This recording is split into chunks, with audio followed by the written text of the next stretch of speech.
Salaries in middle east काफ़ी countries के अंदर लाइक यूएई हो गया, सऊदीया हो गया, ओमान, कतर एक्सेट्रा, यहाँ पे सैलरीज चल रही हैं for accounting and finance professionals, CS, ACCS, CIMA, आपका जो रिस्क प्रोफेशनल्स हो गए, इवन आईटी ऑडिट वाले बंदे जो भी बेसिकली हमारे इस पे से लिंक रखते हैं कि यार वहाँ पे सैलरीज किस तरह की होती हैं, बेसिक क्या होता है, थोड़ा सा अगर आप बहुत अच्छे हो तो आपको क्या मिल सकता है। Basically in this video we will try to diagnose कि यार सैलरीज क्या, सैलरी स्ट्रक्चर क्या है, and other opportunities apart from salary, क्या आप कैसे कमा सकते हो in these areas, especially with the booming economy. So first question I guess for you के बेसिक सैलरी एक फाइनेंस का प्रोफेशनल आता है, हम अगेन अकाउंटेंट की बात करते हैं, फाइनेंस को हम partly बाद में देखेंगे। तो फर्म्स जो हैं हमारी ऑडिटिंग की, कंसल्टेंसी की, what do you think is a starting or basic somebody should expect? बिल्कुल। सो यार इसमें इस तरीके से है कि देखें, अगर आप इंडस्ट्री एक्सपीरियंस लेके आ रहे हैं और यहाँ पे इंडस्ट्री में आ रहे हैं, सो डिफरेंट है। लेकिन अगर आप आर्टिकल्स करके आ रहे हैं, अगर या आप फर्म में काम करके आ रहे हैं, India, Pakistan, Bangladesh, south Asia में, और स्पेशली अगर आप बिग फोर में काम करके आ रहे हैं, हम्म। तो आपकी इजीली यहाँ पे, अगर आपने 3 साल 4 साल वहाँ लगाए हैं, और उसके बाद आप मूव कर रहे हैं मिडिल ईस्ट में, तो easily you can earn here from 14,000 two 20,000 in riyal और दरहम। हम्म। आई थिंक ये यहाँ आपकी पे एक चीज़ स्टार्टिंग को है। हाईलाइट कर लेते हैं, and you can comment as well के काफ़ी रेंज दिखती है जब आपको रिक्रूटर को अप्रोच करता है, कोई आपको 6,000 पे भी अप्रोच करता है, कोई 10,000 पे भी करता है, कोई 12,000 पे भी करता है। फर्म्स हम्म, का थोड़ा सा स्ट्रक्चर फिर भी डिफाइंड होता है क्योंकि उनके एक बिल्कुल। बैंड्स वगैरह हैं, थोड़ा सा उस पे चलते हैं, लेकिन इंडस्ट्री की बात होती है तो वहाँ पे you see lot of variation, specially जब आपको अप्रोच करता है। So what do you think, like ये क्या, like what does it look like industry के अंदर? इसमें इसमें प्रेम, आई गेस थोड़ा सा इशू हमारे एंड पे भी है कि हमारी जो रिसोर्सेज हैं वो अपने आप को बहुत अंडर वैल्यू करती हैं। Hmm. They don't well, I mean उनको अपनी वैल्यू ही नहीं पता होती, hmm. To be very honest. जिसकी वजह से जब आप एचआर के साथ नेगोशिएट करो, लेट्स से आपने टेक्निकली बहुत अच्छा पास कर लिया, सब कुछ हो गया, नाउ एचआर इज नेगोशिएटिंग। सो हम्म। हमें अंडरस्टैंड करना है कि हर एचआर का एक बजट होता है। When they are looking for a resource, तो उनका एक बजट भी होता है। सो एचआर वाले की ऑब्जेक्टिव होती है कि मैं कम से कम सैलरी बैंड में इसको ले आऊं। Hmm. If it's not big four, देखो बिग फोर में तो तुम्हें पता है मुझसे बेहतर कि हर बैंड डिफाइंड है। या। अगर एएम हायर हो रहा है तो एएम पे जो चल रहा है वही देंगे वो। अगर एएम पे 17,000 है तो वो देना है उन्हें, हम्म। रिस्पेक्टिव ऑफ द फैक्ट कि आपकी अभी चाहे वहां पे शायद अपने होमलैंड में 5,000 सैलरी है, 10,000 है, जो भी है, True. उनका बैंड 17,000 है, वो आपको 17 देंगे। लेकिन अगर आप इंडस्ट्री में जा रहे हैं, या अगर आप किसी लेट से ऐसी जगह जा रहे हैं जो कि किसी बैंड को फॉलो नहीं कर रहे, तो वो Mhm. आपको थोड़ा सा लोअर साइड से शुरू करेंगे निगोशिएशन में। True. So it's your job कि आप अपनी वैल्यू असेस करें before going into the discussion of negotiation. I think यहाँ पे दो चीज़ें मैं पर्सनली सोचता हूँ कि लोग लोग इशू होता है। नंबर वन, मार्केट का पता नहीं है कि वहाँ पे एक्चुअली चल क्या रहा है। So if you hear lot of people आपके आसपास के जा रहे हैं cheap as a labour to be, आपको कोई 5,000 पे जा रहा है, कोई 7,000 पे जा रहा है, तो इसेंशली ये लगता है कि यार शायद उस मार्केट में इतना ही मिलता होगा। एंड इवेंचुअली ये होता है कि फिर जब आपको दूसरा रीजन बेसिकली कि अगर आपको अपॉर्चुनिटी आती है, आप सोचो कि मैं यहाँ पे अगर लाख कमा रहा हूँ, उसी का इक्विवेलेंट मुझे अगर 4 लाख मिल रहा है, हालांकि मेरी वैल्यू शायद 6 या 7 लाख की थी क्योंकि एचआर के पास तो बजट थी, वो किसी भी कंट्री से बंदा हायर कर ले। बिल्कुल तो बिल्कुल। आपने देखा यार मेरे 4 गुना बढ़ गया, तो like you said okay, and उसके बाद सोचा नहीं कि यार क्या, क्यों नहीं 5 लाख, क्यों नहीं 6 लाख, क्यों नहीं। इसमें प्रेम हमारी थोड़ी सी गलती होती है कि हम जो है ना, देखो, ऐसी वेबसाइट्स हैं, इंडीड है, और बहुत सी ऐसी वेबसाइट्स हैं जो कि आपको एक ना सैलरी रेंज बता देती हैं फॉर एवरी ज्योग्राफी, कि यूरोप में, यूके में इस वक्त क्या रेंज है सैलरी। लेट से आपको अपनी फील्ड तो पता है ना कि यू आर ऑडिट और फाइनेंस प्रोफेशनल, तो आप अपनी फील्ड में जाके देखो कि असिस्टेंट मैनेजर का क्या बैंड इस वक्त है, सैलरी रेंज क्या है, मैनेजर की क्या है, ताकि जिस रोल के लिए आप निगोशिएट कर रहे हैं आपको पता हो कि उस कंट्री में इसका इस वक्त क्या सैलरी रेंज है। तो I think I personally use the class store, मुझे तो काफ़ी एक अच्छी चीज़ें दिख जाती है क्लास स्टोर पे। ग्लासडोर इज रियली गुड या। तो वहाँ पे काफ़ी मिल जाता है हर रेंज से, कंट्री के हिसाब से, एक लेवल के हिसाब से।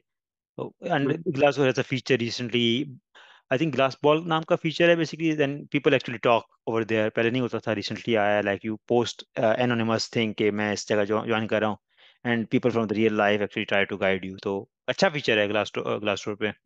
आई गेस वो कोई रियलिटी से बहुत दूर, फार फेच नहीं होता, that's very close to reality. जो एक्चुअल में वहां पे बैंड होगा वो उसी के करीब करीब आपको पता है। या मोस्टली मोस्टली, या मोस्टली कि वहाँ पे भी अब always the market data is always some time bias, क्योंकि फेक लोग भी आके अपना कुछ ना कुछ डाल देते हैं। सो बिल्कुल। It can always be bias, but एक एक अंदाजा हो जाता है। ऐसा नहीं कि कोई अंधेरे में 30 चला रहे हो, 5,000 है तो क्लियर 15,000 आइडिया। होगा। तो बिल्कुल। 15,000 की जगह पे 13,000 होगा, 17,000 होगा, या but not not very far.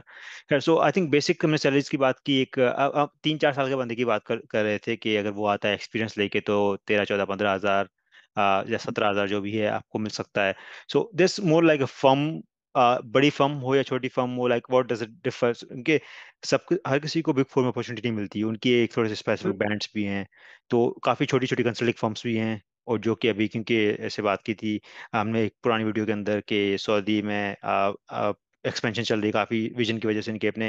बिल्कुल। And even UAE is competing. अभी इन्होंने यूएई और सऊदी दोनों ने आई थिंक 1,000 1,000 या 5,000 उसके निवाडा के वो AI processors, they are building on to AI as well, and market is booming. तो उनके पास बिल्कुल ऐसा ऑफ है। कोर्स बहुत सारी फर्म्स ऐसी होंगी जिनमें अपॉर्चुनिटीज क्रिएट होंगी एट डिफरेंट लेवल्स। फाइनेंस वाले भी कहीं रुक नहीं जाएंगे, क्योंकि हर जगह पे फाइनेंस का बंदा चाहिए होता है। सो क्या हम्म। सैलरीज दिख रही हैं? It is a difference between big four and industry. यार आई गेस देखो, यहाँ अगर आप अपने होम कंट्री से फर्म का एक्सपीरियंस लेके आते हो और आप यहाँ इंडस्ट्री आते हो, तो आपको वहाँ पे स्टार्ट ही होगा प्लस 10 to 15 20% से स्टार्ट होगा। लेट्स से जो फर्म आपको ऑफर करेगी उससे 20% ज्यादा आपको इंडस्ट्री ऑफर करेगी। सही है। सो इंडस्ट्री का जो यहाँ पे ब्रैकेट है, that is for 3-4 years of experience, that is 15,000 से 25,000। हम्म। इस रेंज में डिपेंडिंग कि किस ऑर्गेनाइजेशन आप जा रहे हैं, आपको इजीली यहाँ पे जॉब मिल जाती है। सही ना, लेकिन उसमें थोड़ा सा जो चैलेंज आता है वो ये आता है कि आपकी प्रोफेशनल ग्रोथ पे रुक जाती है। क्योंकि जब आप फर्म में होते हैं और आप फर्म से फर्म मूव करते हैं तो आप एक्सपोनेंशियली, आपका लर्निंग कर्व जो है वो बहुत एक्सपोनेंशियली ग्रो हो रहा होता है, और आप प्रोफेशनली बहुत ज्यादा ग्रो कर रहे होते हैं। वो जो एक बात है वो बिल्कुल सही है कि 3 years in industry is equal to 1 year in firm. So firm में वही हमेशा आई चीज है। थिंक सीखने की, गलतियां करने की गुंजाइश होती है। यू बिल्कुल डू ऐसा। Mistakes, you learn. इंडस्ट्री में जस्ट आपने कुछ मतलब ऐसा नहीं कि फायर कर देंगे, बट बेसिकली इंडस्ट्री के अंदर आपके पास गलती की गुंजाइश कम होती है। There are not at the beginning of your career, अगर आप बिल्कुल ही जा रहे हो And फर्म में, बिल्कुल, आप और लर्न दूसरी कर चीज ये सकते हो। होती है कि आपका स्किल सेट उस तरीके से चैलेंज में नहीं होता ना। आपकी जो जेडी है इंडस्ट्री में, वो it will remain the same through out the year. Yeah. सो अब अनटिल अनलेस कि बहुत ही एक्सेप्शनली आप किसी ऐसे रोल में है जो कि लेट्स से प्रोजेक्ट मैनेजर का रोल है, जो कि बार बार नए प्रोजेक्ट्स आ रहे हैं, उसमें आपको कुछ नया करने को मिल रहा है। अदरवाइज 90% ऑफ द टाइम जो आप इंडस्ट्री में जाते हो तो आप एक ही तरह की आपकी जेडी होगी और वही एक ही तरह का आप काम थ्रू आउट द ईयर कर रहे होगे। नहीं, that's एक्चुअली ट्रू। इंडस्ट्री के अंदर आई थिंक, खैर अगेन हर चीज में I think it all comes down priorities. हर किसी की अपनी होती है। somebody wants stable working environment sometimes. क्योंकि यंग करियर के अंदर डायनामिक ज़्यादा अच्छा लगता है कि यार we are doing something, and later in the life probably you need more of एक स्टैटिक एनवायरनमेंट स्टेबिलिटी है। चाहिए। तो खैर वो तो अगेन प्रायोरिटीज की बात आती है। अच्छा, अब how how how salaries differ? उनके कंट्रीज बहुत सारे हैं। सऊदी में अभी, because even I I remember जब मैं 2019 में इंटरव्यूज दे रहा था, I had one offer from KPMG Saudi. उस टाइम पे भी काफी Saudi was giving good money as against UAE. मुझे यूएई से भी थी। तो like what does it look like in different countries? What does this money look like? बिल्कुल। सो इसमें प्रेम इस तरीके से है कि दुबई में कंपटीशन बहुत ज्यादा है। हम्म। क्योंकि देखो दुबई में रिसोर्सेज आ रही होती हैं पाकिस्तान से भी, इंडिया से भी, बांग्लादेश से भी, फिलीपींस से भी, मतलब पूरा एशिया वहाँ पे अट्रैक्ट होता है दुबई में, हम्म। यूएई में। नॉट जस्ट दुबई, द या। Whole of UAE. तो वहाँ पे कंपटीशन बहुत ज्यादा है। वहाँ पे जो वैकेंसीज आती हैं तो एक एक वैकेंसी के ऊपर 10-10 लोग जो है वो अप्लाई कर रहे होते हैं, पोटेंशियल कैंडिडेट होते हैं। तो एचआर वालों के पास बहुत रूम है वहाँ पे to select handpick from any nationality. I mean, whether they need a Pakistani or an Indian or a Filipino. And in accounting sector, you know that there are so many resources from Philippines as well. So, but here in Saudi, because it is not as equal to UAE in terms of the life uh, diversity. So, यहाँ पे ज्यादातर पाकिस्तान से लोग apply कर रहे होते हैं हम्म। और इंडिया से भी अप्लाई कर रहे होते हैं। सो यहाँ पे थोड़ी सी जो एचआर है उसके पास कंपटीशन, इतनी रिसोर्सेज नहीं है, इतनी ऑफर, लोग इतने अट्रैक्टेड नहीं है। सो वो आपको बेटर ऑफर करते हैं एज कम्पेयर टू यूएई। हम्म। लेकिन फिर वही बात आती है कि अगर आप बिग फोर में अप्लाई करेंगे तो रिस्पेक्टिव ऑफ द फैक्ट कि आप दुबई जाएं या आप किसी भी जगह जाएं, तो जो सैलरी बैंड है उनका, अब वो आपको मिल जाएगा।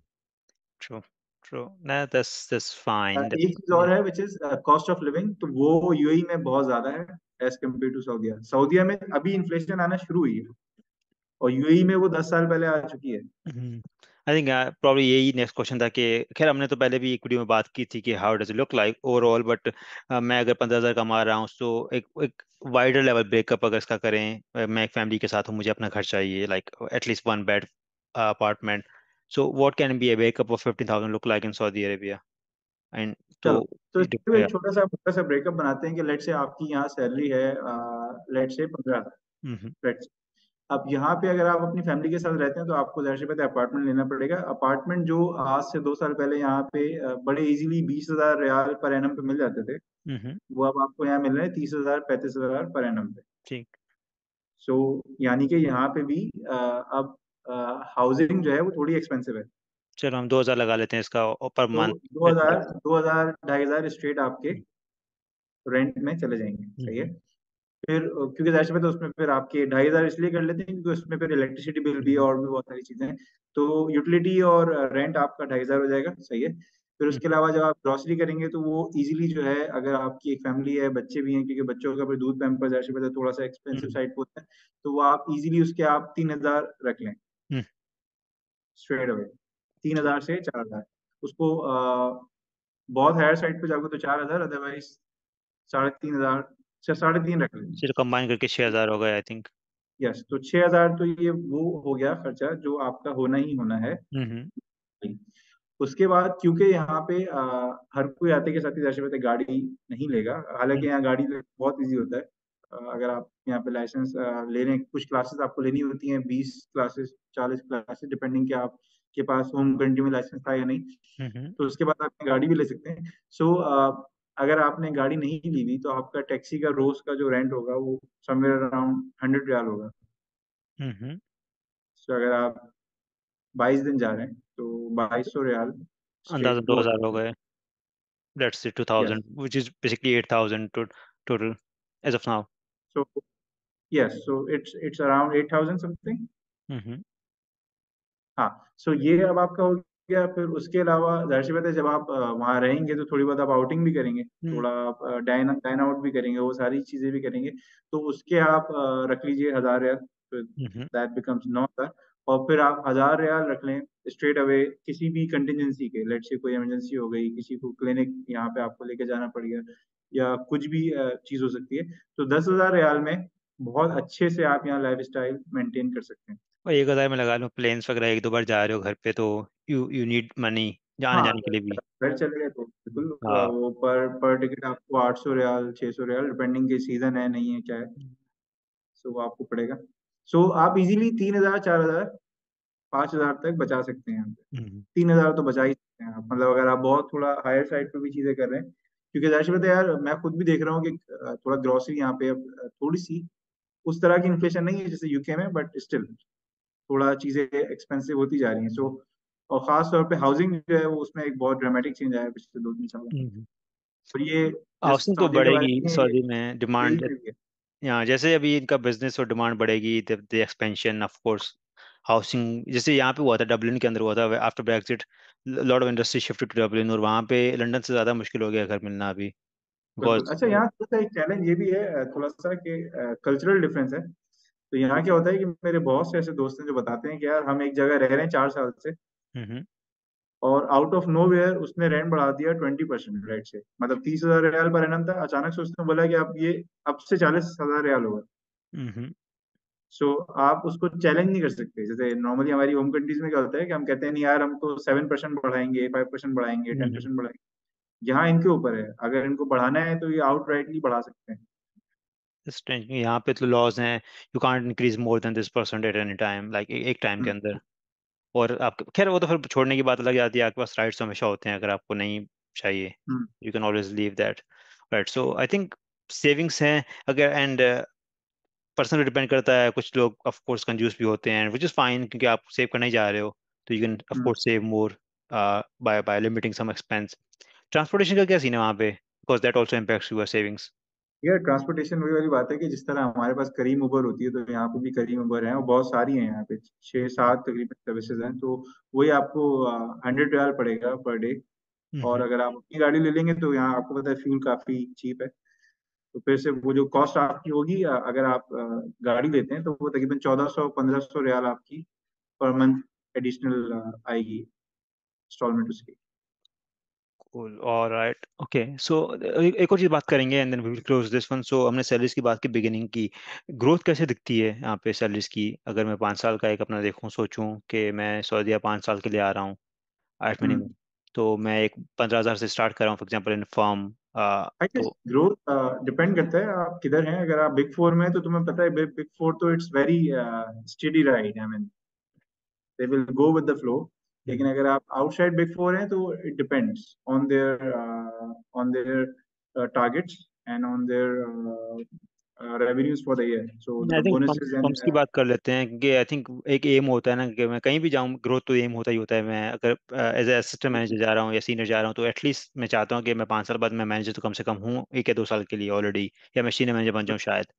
सो सैलरीज कैसे ग्रो होंगी उस हवाले से इफ यू कैन गाइड। देखो इसमें प्रेम यहाँ पर ऐसा है कि अपॉर्चुनिटीज बहुत हैं, क्योंकि यहाँ काम बहुत है इस वक्त, सही है, तो हर फर्म के पास यहाँ पे बहुत काम है। सो अगर आपको काम आता है, सही है, तो आप खुद आउटशाइन कर जाओगे विद इन अ ईयर। हम्म। और तब आप आउटशाइन करोगे and then you will have numbers to defend yourself. So growth is good here. I hmm. Mean as compare to, अगर मैं आपसे कहूँ यूके से, तो यूके से बेहतर ग्रोथ आपको यहाँ मिल जाएगी इन मिडिल ईस्ट। दुबई में तो नहीं आया, probably in Saudia there is a more more Yeah, I mean, Saudi is on top because Dubai में फिर वही सैचुरेशन की बात आ जाती है और कंपटीशन की बात आ जाती है, बिकॉज यूएई में कंटेंडर्स बहुत हैं फॉर अ सिंगल जॉब। सऊदीया में ये थोड़ा सा अभी सैचुरेशन आते आते शायद मेरे ख्याल से 5 साल लग जाए। Any guide on numbers? Manager की क्या होगी वहाँ पे? If somebody is looking for manager, will be like 25? क्योंकि दुबई में तो I I understand it's at least 22, 23। It's अच्छा, इट यहाँ बिगिनिंग। पे जो ब्रैकेट है that's 20 to 30, 20 to 28 you would say, and then 28 onwards to 35 it's senior manager. Manager mostly consistent firms के अंदर, बाकी इंडस्ट्री के अंदर आप जितना बड़ी जगह पे हो गए, वो डिपेंड्स। इंडस्ट्री का तो बिल्कुल अलग ही चक्कर है। हर तरह की इंडस्ट्रीज इंडस्ट्री है, में हर यू तरह की गेट कंपनी। एडिशनल 20%, या हाँ, मतलब वही है कि कुछ अगर छोटी कंपनीज है मे भी कुछ ग्रो कर रही हैं बहुत ज्यादा, they need people sometimes. They stable companies, तो स्टेबल कंपनीज का अपना ही उनके भी बैंड्स होते हैं, दे विल हायर अकॉर्डिंगली। कुछ बड़े बड़े ग्रुप्स हैं वो अच्छा पे करते हैं, कुछ नहीं करेंगे। Again all comes down to आप कहाँ किस जगह पे देख रहे हो। But on average I think we can say that industry typically pays more than firms. बिल्कुल बिल्कुल ऐसे ही है। फिर वही वाली बात आती है ना, हर चीज के प्रोज एंड कॉन्स है। इंडस्ट्री आपको ज्यादा पे करेगी, लेकिन आप प्रोफेशनली उस तरह ग्रो नहीं करोगे इंडस्ट्री में जिस तरह आप में कर सकते True. No, that's all right. I think that probably gives good guidance about Saudi Arabia. वहाँ पे क्या सीन है सैलरीज का, क्या income and why it's a good place to be। क्या ऑफ कोर्स काफी लोग नहीं जाना चाहते